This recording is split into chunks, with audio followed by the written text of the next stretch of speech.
మన liquor business ఎలా ఉందిరా? బాగానే ఉందన్నా. నమస్తే చెంగల్నాయుడు గారు. ఏంటి ఆఫీసర్స్ ఇలా వచ్చారు? చెంగల్నాయుడు గారు, మీకు 2 విషయాలు చెప్తాను. అవి కానీ మీరు పాటించారనుకో, రాజకీయ నాయకుల కింద మీరు ఉంటాం కాదు, మీ కింద రాజకీయ నాయకులు ఉంటారు. ఏంటవి? కల్తీ లిక్కర్ కాన్సెప్ట్ పాతదే అయినా క్వార్టర్ కింద 90 ఉందన్న కాన్సెప్ట్ మీ ఫ్యామిలీ నుంచే పుట్టింది. 90 వచ్చాక కల్తీ లిక్కర్ కామన్ అయిపోయింది. జనం మధ్య తాగటం, రోడ్ల మీద తోలటం ఈ రాష్ట్రంలోనే కాదు, పక్క రాష్ట్రాలు కూడా పాకింది. అయితే గొంగళ పురుగు సీతాకోక చిలుక మారినట్టు రేపు మీరు కూడా రాజకీయ నాయకుడు కావచ్చేంటి, మంత్రి అయిపోతారు. ఇంతకేం చేయమంటారు? ఎక్సైజ్ మినిస్టర్తో మాట్లాడి 90 బంద్ చేయమంటారు, అంతేగా? ఆ పని చేయండి, జనాలు బాగుపడతారు, మీరు మినిస్టర్ అయిపోతారు. ఒకసారి నేను చెప్పింది ఆలోచించండి. మినిస్టరే వస్తానండి. ఎంతైనా ఆ గబ్బర్ సింగ్ గ్యాంగ్ వచ్చిన తర్వాత అంతా మంచి జరుగుతుందిరా. చెప్పే మాటల్లో నిజం, చేతల్లో నిజాయితీ.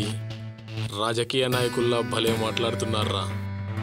వాళ్ళందరికీ ఎమోషన్ ఇప్పించి, ఎమోషన్ కాదన్నా ప్రమోషన్. అదే ఇప్పించి ఇక్కడే పర్మనెంట్ గా ఉంచుకుందాం. పర్మనెంట్ కాదన్నా పర్మనెంట్. రాయ్, నాకు ఇంగ్లీష్ రాదని ఎగతాలు చేస్తున్నావరా? రాయ్, వీడితో 1000 గుంజీలు దించండి రా. నమస్తే సార్. రా ఆఫీసర్, మీ గురించే మాట్లాడుకుంటున్నాం. మా గురించా? ఏం మాట్లాడుకుంటున్నారు సార్? అదేనయ్యా, మీరంతా మంచి వాళ్ళని. Thank you sir. రా ఓ పెగ్గెద్దు గాని. అయ్యో, నేను మీ ముందు మందు తాగటం ఎంత మాట అన్నారు సార్? అవసరమైతే వీళ్ళందరూ మీకోసం వేసేయమంటారా? చెప్పండి, వేశారు.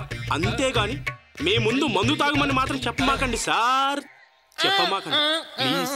ముందు వచ్చిన చెవుల కంటే వెనకాల వచ్చిన కొమ్ములు మేలన్నట్టు. ఏంట్రా? ఏం లేదన్నా, ముందు చాలా బాగుంది అంటున్నా. మీరు దానికి తప్ప దేనికి పనికిరారా. ఎప్పుడో వీళ్ళు నీకు పిడి పెడతారు. మరి నేను వెళ్ళొస్తానన్నా, మా గ్యాంగ్ వెయిట్ చేస్తున్నారు. Okay okay guys.